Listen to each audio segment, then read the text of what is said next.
Coconut rice with shrimp and chicken. নামটি শুনেই কেমন যেন মুখে পানি চলে আসলো, তাই না? আসসালামু আলাইকুম everyone, welcome back my channel sisters diaries. আজকে আপনাদের সাথে শেয়ার করব খুবই মজাদার একটি রেসিপি, সেটি হলো coconut rice with shrimp and chicken. চলুন তাহলে শুরু করা যাক। এর জন্য প্রথমেই আমি কিছু নারকেল কুড়ো হ্যান্ড ব্লেন্ডারের সাহায্যে ব্লেন্ড করে নিচ্ছি।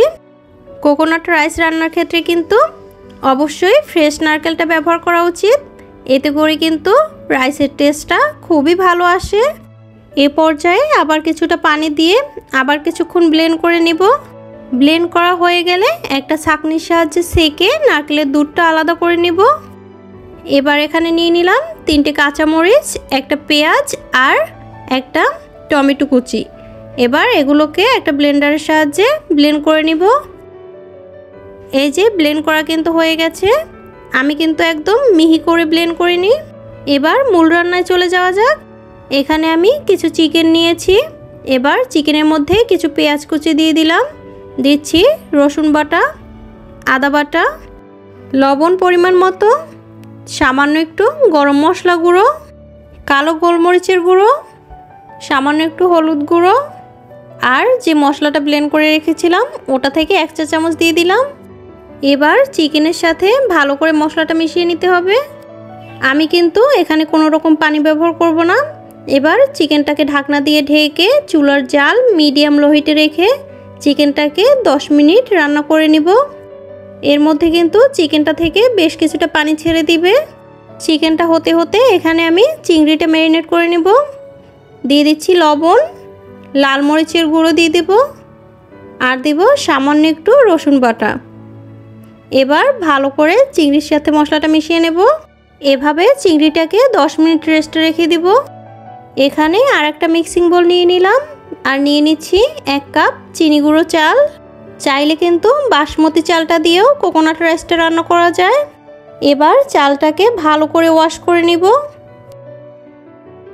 এদিকে কিন্তু চিকেনটা থেকে বেশ কিছুটা পানি ছেড়ে দিয়েছে, আর চিকেনটাও কিন্তু অলমোস্ট সিদ্ধ হয়ে গেছে।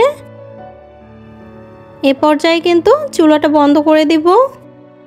এবার চিকেনগুলোকে ঝোল থেকে আলাদা করে তুলে নিব।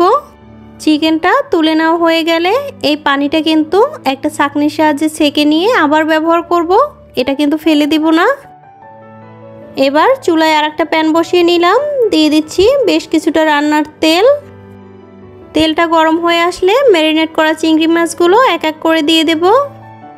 চিংড়ি মাছগুলো দিয়ে লাল লাল করে ভেজে নিব। মাঝে মাঝে কিন্তু একটু উল্টে পাল্টেও নিব। আর চিংড়ি মাছগুলো কিন্তু 2-3 মিনিটের মতো ভেজে নিলেই হয়ে যাবে। চিংড়ি মাছগুলো কিন্তু ভেজে নেওয়া হয়ে গেছে। এ পর্যায়ে তেল থেকে তুলে নিচ্ছি। এবার ওই তেলের মধ্যে চিকেনগুলো দিয়ে লাল লাল করে ভেজে নিব। একটা সাইড ভেজে নেওয়া হয়ে গেলে উল্টে নিয়ে অপর সাইডটাও লাল লাল করে ভেজে নিব। এই যে চিকেনটা কিন্তু ভেজে নেওয়া হয়ে গেছে, এবার তেল থেকে তুলে নেব। এবার ওই তেলের মধ্যে কিছু পেঁয়াজ কুচি দিয়ে দিচ্ছি। এবার দিয়ে দেব সামান্য একটু আদা বাটা আর রসুন বাটা। এবার এটাকে কিছুক্ষণ একটু ভেজে নিতে হবে, যাতে করে আদা রসুনের কাঁচা গন্ধটা চলে যায়। এবার দিয়ে দিচ্ছি কিছু টমেটো কুচি। টমেটো কুচিটা দিয়ে আবার কিছুক্ষণ একটু ভেজে নিব। এ পর্যায়ে দিয়ে দিচ্ছি ব্লেন্ড করে রাখা টমেটো, পেঁয়াজ আর কাঁচামরিচ। দিচ্ছি কালো গোলমরিচের গুঁড়ো, আর দিয়ে দেব চিকেন সিদ্ধ করা যে পানিটা ছিল ওটা।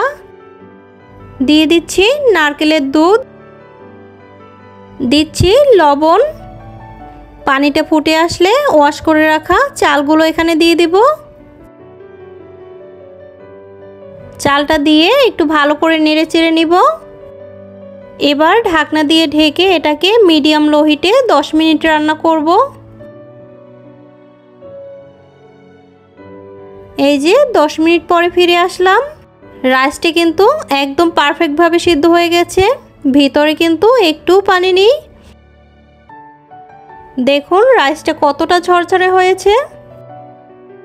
এই পর্যায়ে ভেজে রাখা চিংড়ি মাছগুলো রাইসের উপরে দিয়ে ঢাকনা দিয়ে ঢেকে এটাকে 10 মিনিটের মতো দমে রেখে দিব। 10 মিনিট পরে ফিরে আসলাম সুগন্ধে ভরপুর coconut rice with shrimp and chicken নিয়ে। আমি কিন্তু গ্যারান্টি দিয়ে বলতে পারি যে একবার এই রেসিপিটি ট্রাই করবেন সেই কিন্তু এর প্রেমে পড়ে যাবেন। ভিডিওটি কেমন লেগেছে অবশ্যই কমেন্ট করে জানাবেন। আর এরকম মজার আরও রেসিপি পেতে অবশ্যই চ্যানেলটি সাবস্ক্রাইব করে সাথে থাকুন। আজকের মতো এই পর্যন্ত, আল্লাহ হাফেজ।